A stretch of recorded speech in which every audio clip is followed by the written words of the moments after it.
Hi, everybody. This is Tom with Culture Chap. How are you today?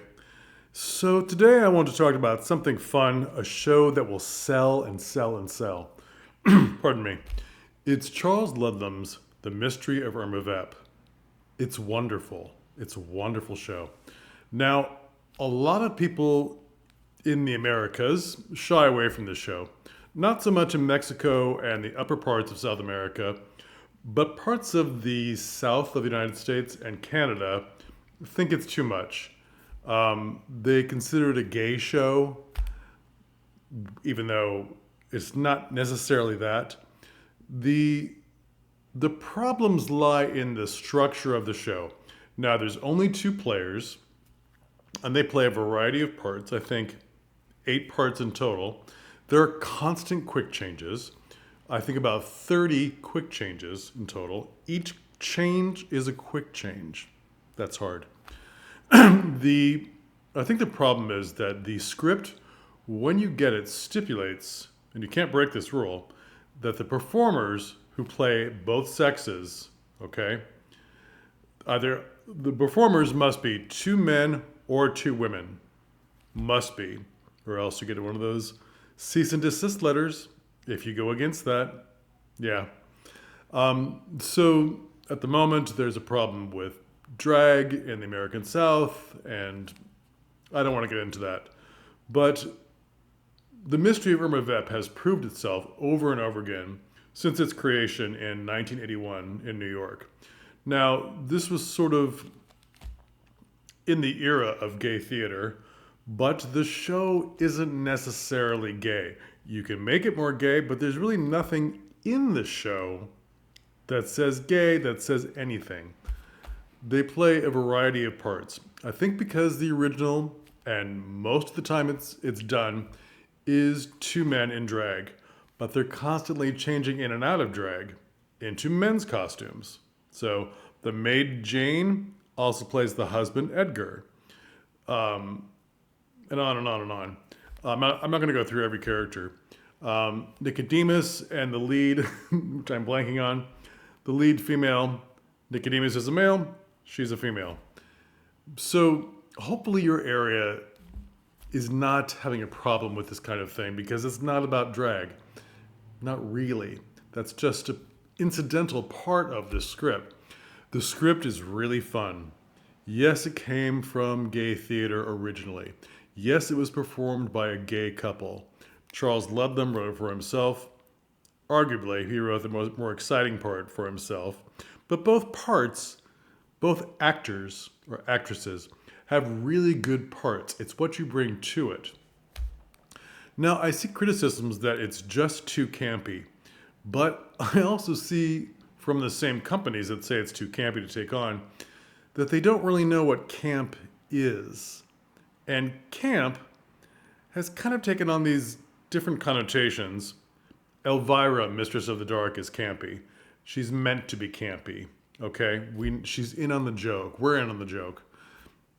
Do you see? So we know what it is, but if you think that it's something political, it's not. It's satire, it's humor, it's farce, it's all those other things. So the point of this show is that you need to get really skilled actors. That's what makes it funny. That's what gives you the suspense of disbelief for this show. Because it's just glitter, goth, horror, genre satire, old movie satire, wonderfulness. It's really, really good. And I'm telling you, even in the places that I've seen that think, oh, this won't sell for me because of my audience, it sells every time. And it sells more than just the United States. It sells in all the Americas. It sells in most of Europe. It sells in Australia like crazy. New Zealand. It sells like crazy. It's been around for a long time. It's good.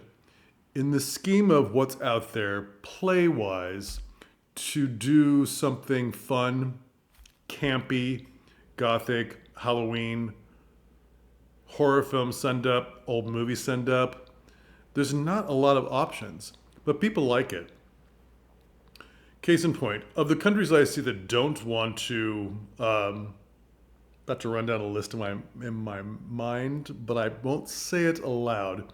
Some of the countries in South America and in Central America and the areas of Canada that won't do it are objecting to quite a few things, but I'm not really sure what they're really objecting to. I know that's vague. I shouldn't have gone down this path. They're doing other things in their seasons that are campy and fun and the same kind of quick change madness from other plays. So why wouldn't this work? If you are in an area where horror films and even the satire of horror films are too much, that's too much for you, okay? If you're in an area of the world where a lot of these places are, where telenovelas and that style of acting sells, because telenovela on TV sells like gangbusters incredibly well. And this you can think of as just another style of telenovela acting. It's over the top, it's broad, but it must be done in earnest. The character's not laughing at themselves, and they're not winking at the audience. They believe everything that's happening, and they're giving it a very good performance. It's an excellent performance. And if you want to be an actor who shows versatility, these are the roles to do it in, okay? What I would avoid is spending too much money on it. It doesn't need that. I'm going to show you a picture here of the Arizona Theater Company's version. Beautiful, beautiful, comically Gothic mansion. I believe it's called Mandacrest. Sometimes people change it to Mandalay. I think it's a more popular word. Mandacrest is wonderful. We know what it is. And you might think of all these things, it has to be amazing and incredible because it's a mansion. No, it doesn't. This is a parody. This is a satire. You can do whatever you want, okay? Part of like the lines was like, oh, he has such fine things in the house. And if you pulled out a chair that is full of cat scratches and has mismatched arms, fabric, and so forth, the joke's even funnier. You just needed to figure out the style that you want. It doesn't have to be pristine. This is a horror genre send-up, okay? You can do what you want. You can make it as weird as you want. People often say, oh, there are expensive things in the show, like a sarcophagus, and when they go to Egypt in the second act, and the picture that's supposed to resemble the lead actress. Like, oh, you look so much like his past wife. Shades of the film Rebecca. Well, you don't have to have a realistic picture of the actor. Do a really bad Picasso imitation, and when they keep referring to the painting as I'm tripping because I'm remembering all the people that said, oh, you must have a picture that looks exactly. We can't pay an artist. You don't have to. Get your stagehands or the people in the paint department to paint a bad Picasso. Okay, there's a lot of that out there. And when the maid keeps saying, oh, you look so much like his past wife, you could look at that bizarre Picasso imitation and be like, oh yeah, that's part of the joke. It's all supposed to be a joke, okay? Because clearly the actor or actress doesn't look like that bizarre picture. It can be cheap. The sarcophagus can be, in the whole second act, we leave the mansion and go to Egypt for the second act. Most places should do it and have been doing it like the original was done, which was in a small theater, done for cheap. They spent their money on the costumes and the wigs, and not so much on the furniture. There's not a lot of pictures of the furniture and the original set, but you can tell the way they did it. They had their scenic artists paint a sarcophagus front on a wood panel, and it just opened and they popped out. That's all you need. If you want to form a real sarcophagus lid, that's up to you, if that's where you want to spend the money. There are a lot of those sarcophagus floating around from this show, and you might put out on your local Facebook group for set pieces or whatever, who has this, who's done this, do you want this? But in the original, so I'm told, or at that time period when they started sending it out, maybe not the original, but the first few shows in the early 80s.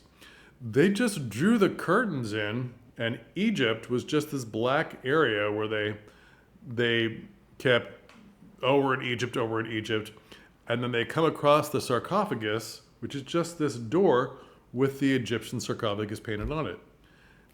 That's all they needed. Everything was dark. It was just incredible lighting, gobos on the black curtains and so forth. And it was just because it becomes part of the manor after the second act when they go home. They've taken the sarcophagus with them, which becomes a lot of jokes, people popping in and out of it. And it's suddenly in the library.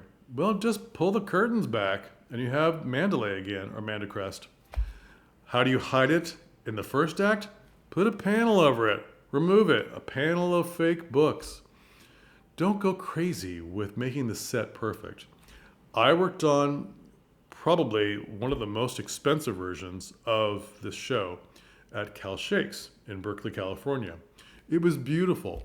When they went to Egypt, it was a whole set. This was the outdoor theater, by the way. When they went to Egypt, it was a whole set that rolled in front of what Egypt looked like, beautiful paintings, and then it was revealed as the flats of this beautiful set opened, a sarcophagus. But then it revealed more, and she had been buried in her closet with 84 pairs of high heels. That was expensive. I'm not saying this isn't fun, but I'm not saying you should do that because it's not a lot of bang for your buck in the end. We were outside. It's the San Francisco Bay Area. Fog rolls in. You couldn't use those shoes again because they're just destroyed after 6 weeks of playing this. Okay? Fun idea. You don't need it. It's up to you. Spend your money where you think is best. Probably Mandalay is the best place to spend it. I like props that one character can refer to and interact with in case one of the quick changes goes wrong. Now, because the one I worked on was the most expensive, we did some extra stuff. It had same amount of costume changes, but the costumes they return in would be slightly different because we had lots of stock. That's okay. The wigs would be different as opposed to just putting on the same outfit the character had before, which is what is normally done. So one of the quick changes was a little more detailed, took longer than we thought. So we just built in that the maid on stage would start talking to the taxidermy. Expensive. Saying like, "Oh, Chester." This time Jane, the maid, was not British. She was German. "Oh, Chester, you're a howler monkey, aren't you? I love you." And this was extra lines to cover the longer quick change. Also, because from this show, I feel that we had another very good thing that isn't often done. The dressers backstage with all these quick changes are part of the hit of the show. People can't quite believe they do this. And at the end, when the bows are taken, you usually have dressers all dressed in black. The wardrobe people come out and take a quick bow as well. And everyone knows who they are because they're holding up some costumes or a basket full of costumes. And they have a wave, and that's it. And they get a clap themselves. In the transition between Act 2 and Act 3, because I don't think you should have two intermissions like often they do with this show.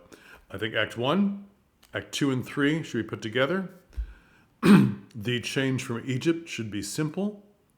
Hopefully you go with my idea that you just pull the curtains back and there's Mandalay again, Mandacrest, whatever you want to do. But they changed the husband, Edgar, on stage back into the maid. It was very simple. Take off his pith helmet and his jacket and have him step into a dress that was the maid's uniform and put a wig back on while he was singing Witchcraft in a German, from an English to a German accent. And it was dark, but you saw the dressers dress him up in the next thing. A little applause as the scene transition. The house is revealed. He's dressed back up as the maid. In the song, he starts singing in a British accent. When he's fully dressed as a maid, he ends the song in a German accent.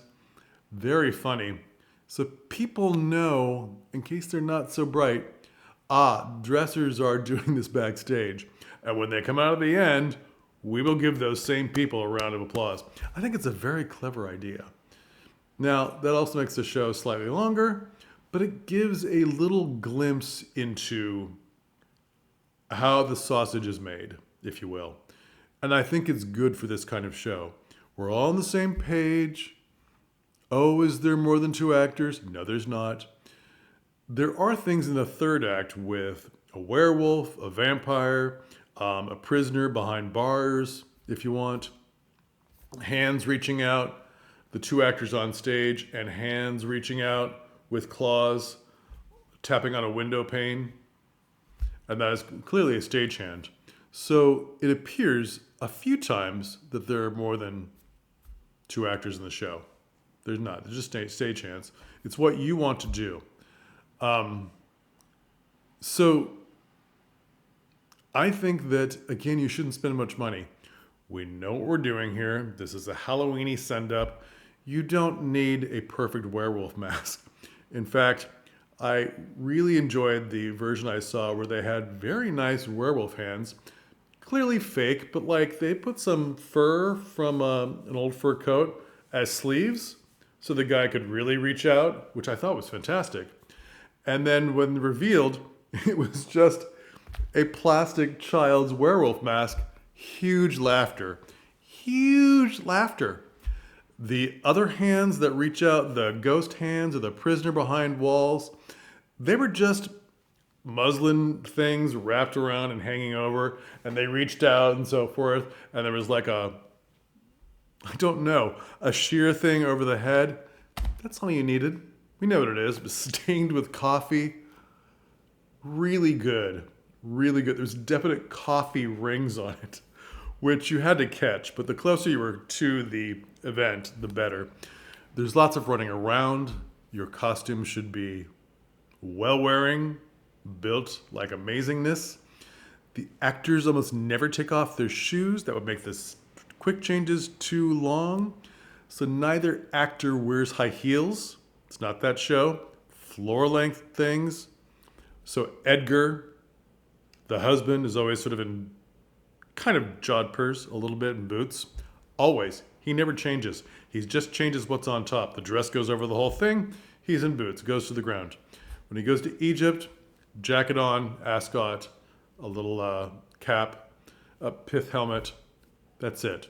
Just changes the top. This is for both actors. So there's never high heels, and there's shoes or boots with grip because there's lots of running around in the third act. It can be prop heavy. It doesn't need to. It doesn't have to be a great set. We know what it is. It's false. It's about the acting. It's not a drag show that's in your head. And if you get arguments from your board or the other people in your theater, it's not about drag. It's about acting. It's about performing this, if you want to call it camp classic, this sleeper hit that works for everyone, because it's really a cult hit. That's what it is. Then adjust it to see how you see fit. If you need to go through the script and take out some of the wiener jokes, do it. Cut them. There are plenty of jokes that work and plenty of things you can keep in. If there are things that, because it is so old and the references in the 80s were already based on films, some of the jokes from the 40s and the 30s, then cut them, adjust them, just keep the humor and heighten the acting. So it's really about acting. It's not about drag. It's not about camp. It's not about gay. It's not about these things. It's about getting butts in seats and doing a really, really good comedy. Okay, that's enough. People will argue with me. I welcome the comments. I want you to have shows that sell. I want you to have these glitter goth amazing things that you can do anytime. These aren't just Halloween shows. You can do them anytime. People will sell. This will sell. People will come. This play will sell, I meant to say. If your theater did the Addams Family or something else like that, this will sell too. It's not a musical. It's just a play. And you don't have to keep every line. Okay? You can make cuts. You don't have to have it slow and perfect. You know, every line is like this. It's not like that. There's lots of rapid speech. There's lots of rapid fire answers. Remember, part of it is a send up of early films where they had that rapid fire, no space between yes, no, yes, no. Did you do it? I did it. You know, that kind of very quick, Noel Coward kind of reactions. Not the whole thing, but enough. And have fun with it. This is something that your theater designers can go crazy for. Clever costumes, clever wigs, incredible sets, if you want. The lighting is always important in this. And sound is important as well. Really, really important. And it can be done in any size theater. It's just 2 actors. Mansion doesn't have to mean a huge, huge set. It's what it means to you. Because it's really about the acting. Did I mention that? I mentioned that. Okay. I'm going to have more things like this in this series of shows that you should do that I think will sell. They're mostly comedies, frankly, because we're in sort of a depressed era in theater where theaters are closing down and you want butts and seats, and not everything in your theater can be a tragedy or a painful drama. We need some levity, okay? So I'm going to keep recommending comedies. No matter what you snobs out there say, oh, comedy, it's just not for us. It is for you. And it really is for your patrons. Okay, that's enough. We'll talk again. Please subscribe. I need subscribers. And thank you for all the views. It's been great. We'll talk again. Bye.